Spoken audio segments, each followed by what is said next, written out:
Once Human is getting a brand new massive patch, 1.5.2. I'll go over all the details there, the changes to both PC and mobile. We'll look at some brand new content that, yes, is returning, as well as some additional shop updates and Lightforge loot crate changes, which does include a brand new system, as well as a whole bunch more. What's up, world? It's Utopia back in with another video. Today we're checking out all things Once Human. Of course, jumping right into things, we had the brand new patch 1.5.2. There actually will be maintenance tonight for that, depending on when you're watching this video. It could have already happened, but that does start from 4 p.m. Pacific time, which will be 6 p.m. CST and 7 p.m. EST. Now, this will be a shorter maintenance, around 2 hours, but they do mention that the actual duration may differ. It could be shorter, it could be longer. And they do mention the update includes a new radio track, standby mode, as well as optimizations and bug fixes, which we'll later see some new scenarios and the visional wheel cycles that are all coming very soon. And actually, if we do look at the annual development roadmap, you'll see here for Q2, May through June, we have the custom server 2.0 supposedly launching, as well as those new scenarios, which they're calling Code Broken in early access. Another new scenario, Code Purification. Again, both of these we've already kind of had their names established, which are either going to be Seeds of Chaos or Seeds of Trouble. That one, at least for the PvP mode, which I do imagine would be the Code Broken. And then the Code Purification mode was actually Endless Dream. At least if we're applying everything together, that's what I'm kind of taking from that. Those are those two new scenarios. Supposedly they're supposed to be coming out May to June. Now, I do believe everything got pushed back at least 1 month, as if you look in April, we did get the official mobile release, but the Visional Wheel Season 1, they're calling technically, that one actually did get pushed back into May. As well as Custom Server version 1.0 that was featured in February, we actually didn't end up getting that at all, so some of these have been pushed back a little bit. Typically, sometimes happens with roadmaps, there can be some delay. But with all the PTRs that happen, it does look like they are still on track to meet this with the June plan. So you might be seeing Custom Servers 1.0, and then we might be seeing those other new scenarios. As they do mention, they are coming soon, so I do imagine it will probably be either late May or early June. Heading back to the patch notes here, we have our first major feature and content update. It's been asked for some time now, but yes, the Nightmare Silos are coming to some scenarios. That does include the Way of Winter, Prison vs. Clash, and Evolution's Call. They will unlock in the Glimmer of Hope, Last Stand, and Divided World phases respectively. Those rewards will be the exact same as they are in the Manibus scenario. And additionally, Energy Link acquisition rates in Prison vs. Clash have been adjusted to match other scenarios. Seems like it was a bit slower there, so now they have been able to match where you can get that a bit faster. And yes, as I said, Nightmare Silos are coming to basically all scenarios. It does say some scenarios, but this does include all of them, so technically maybe they mean the new ones won't get Nightmare Silos, but for now, all of them will have it. Of course, we had that new mention of the radio track. That is the song called For Yeah, and you can listen to that one in the Hometown FM channel. There's also our first mention of mobile updates here. Now they mention that there will be a standby mode for mobile players that will enter in after a period of inactivity. That should help reduce the battery drain and performance load, which Once Human definitely utilizes a lot of battery power, but obviously because it is decently graphically enhanced, especially for it being on a mobile platform. Jumping over here, we have our brand new events, with this first one being a limited time Wish Machine prize pool, which bring some brand new ones this time around for 3 weeks. We have the Ignis Disillusion, which includes a legendary weapon blueprint, Boom Boom. We have the Herald of Courage, that includes the Last Valor. And then the last one here is Fire Master, which includes the Hardy Gloves, Shelter Hat, Shelter Shoes, and Shelter Mask set. So some new and old ones intertwined there. Next up, we do have our shop arrivals and updates there. Now this one they've been teasing for quite some time here, but yes, Lightforge loot crates are returning. That includes the Freezing Mist, the Urban Oddities, and the Cloud Command. Those will all be available after the maintenance. However, there is a large discrepancy there and a major warning, which does mention here you have to choose one of 3 of the Lightforge loot crate themes, which cannot be changed once drawn. So you will only be able to select one of these Lightforge loot crates. You cannot have all of them at once, and upon selecting that and actually drawing from it, you will then be locked to that Lightforge loot crate. So you cannot change it after that point.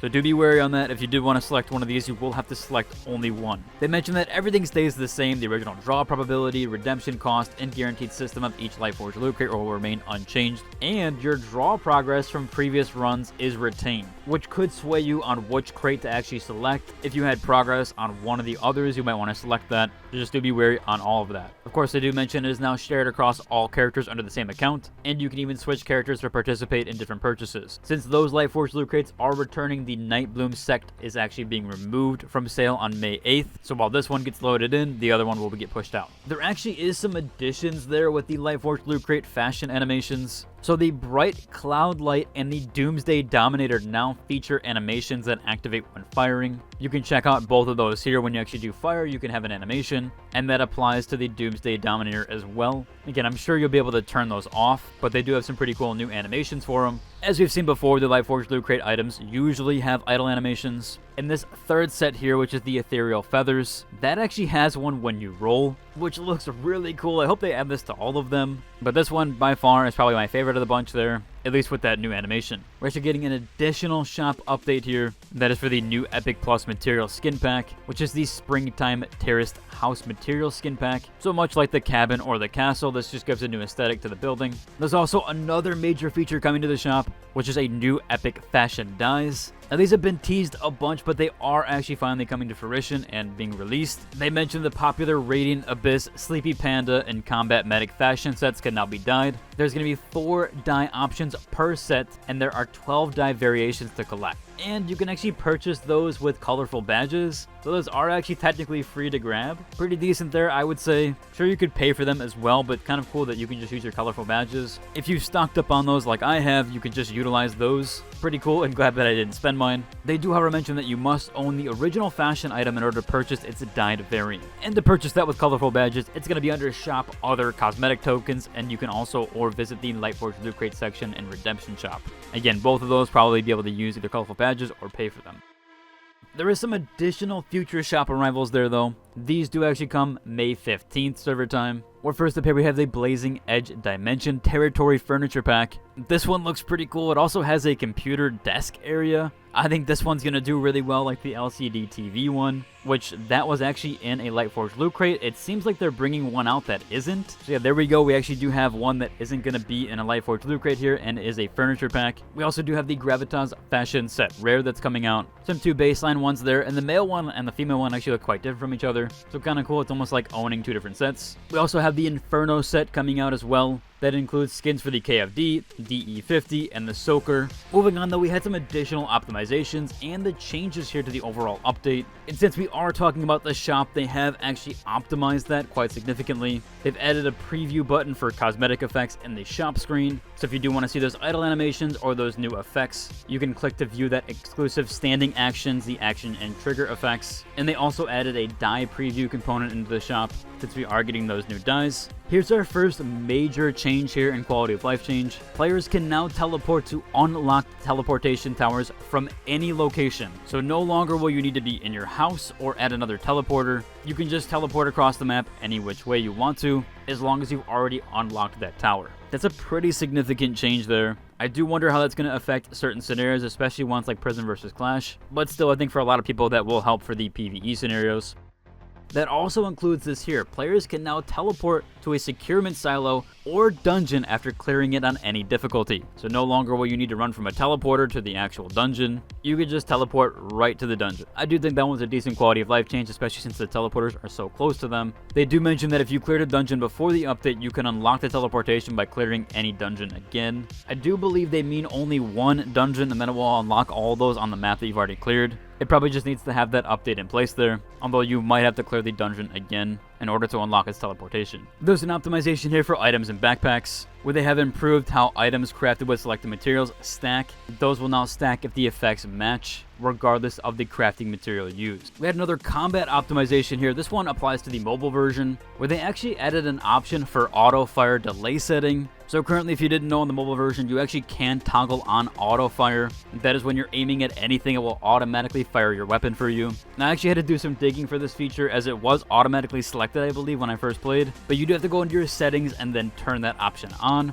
which is under the basic settings weapon aiming, and then you should turn it to all on. Now after that, there's actually a toggleable option in the top right. When you're playing the game, it will go to manual fire or auto fire. You will actually need to turn that on. But again, they are adding an auto fire delay here that probably will be in the settings. And some additional social updates here. They optimized the nearby channel for communicating with other players. Players in the same public events are now visible to each other on the nearby player's screen, which does exclude the 4-person groups. But you should be able to see all the players in the same public crisis event. I think that one is really cool. A nice change there. You can actually see who's playing and communicate with them more appropriately. There was also this major one. In fact, I had a comment about it, that badges obtained through the meta bounty were actually locked to a specific player, those will now be cross-character sharing. So your Starfire journey and your meta's bounty, those will actually be cross-character shared. So essentially, if you did claim your badge on a different character and you wanted it on your main account, or vice versa, that should be shared across all of your characters. Eternal Land adjusted the controller resource point cost to 0, essentially because we don't use controllers anymore. They also added a bunch of rare fish drops. Moving on here, we had some dedicated settings for both PC and mobile. This first one is mobile specific, where they added a button to disable the quick use survival items. This can now be configured separately from Blood Moons. And then PC had some specific settings here for improved performance. You can now do things like simplifying the visuals for non-teammate players, same model displays for other players, I believe that means essentially removing their cosmetics. There's also now a max on-screen player count and a max on-screen NPC count. So much like New World, you can set that in the settings, and hopefully help with some of the performance issues if you do have those. There's a bunch of other various fixes for damage, as well as a few other trading issues, some crosshair dungeon issues that were fixed. With that, we had 2 last-minute mentionables here. This first one is a fair play announcement, where from April 1st to May 5th, they have banned a total of 1,500 players, and those range from 2 hours to 30 days. They've also banned several hundred players permanently for using cheats or unauthorized software, and that does also include the mobile platform. I know some people were worried that there was some issues going on there and some cheats and hacks that people were using, but they are banning those players on mobile as well. There was one other last minute mentionable here, where they were supposed to do a Q&A for fresh metas, or just helping people in general. I'm not really sure what happened, but it doesn't seem like they actually answered any questions here, and they mostly were around the console release anyways, whereas the questions were meant to be around how to actually survive in the wild. A little bit unfortunate there. I hope they do actually do a dev Q&A sometime soon. I'm sure they will with the new scenario. Overall, that's about covered for today's video. If you enjoyed it, like, subscribe, and into the next one. Deuce!